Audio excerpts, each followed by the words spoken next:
tour, she collected a number of priceless artifacts, which she used to decorate Dawn Manor. Those artifacts today are valued at over $1 million.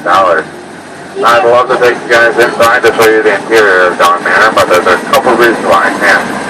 First of all, I was still in the private ownership around families due to the stuff on home and second make. As good a truck driver as I am, I just can't get this big truck to that small front door. But what I will do is I'll give you guys a couple pictures inside of Dawn Manor at the end of the tour.